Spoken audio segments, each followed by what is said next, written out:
माध्यमिक विद्यालय निलवांगी। माझे नाव आर्या धुंडीराम शेंडगे। माझ्या प्रयोगाचे नाव घनकचरा व्यवस्थापन। माझे नाव समृद्धी धोंडीराम शेंडगे। समस्या अशी आहे की जगामध्ये मोठ्या प्रमाणात कचऱ्याची समस्या आहे, त्यामुळे प्रदूषण देखील होऊ लागले आहे। प्लास्टिकचा वापर वाढीस लागला आहे। नमस्कार, माझे नाव कल्याणी अमोल लावण। मी इयत्ता 10वीची विद्यार्थिनी। उपाय असा आहे की विकसित भारत बिल्डॉन भारत सन 2025-26 जगामध्ये मोठ्या प्रमाणात कचऱ्याची समस्या आहे, त्यामुळे मोठ्या प्रमाणामध्ये प्रदूषण होऊ लागले आहे। त्यामुळे आपण सार्वजनिक ठिकाणी बस स्थानकाशेजारी बागेमध्ये रस्त्याच्या कडेला आपण ओला कचरा आणि सुका कचरा यांच्या कुंड्या ठेवल्या पाहिजेत।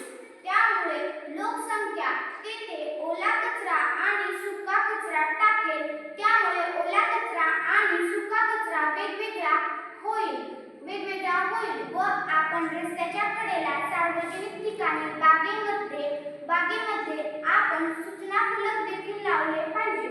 कोणत्याही व्यक्तीने रस्त्याच्या कडेला सार्वजनिक ठिकाणी बागेमध्ये बस स्थानकाशेजारी कोणत्याही व्यक्तीने कचरा टाकल्यास आपण त्यांना दंड ठेवला पाहिजे व वेळोवेळी सूचनांचा देखील वापर केला पाहिजे।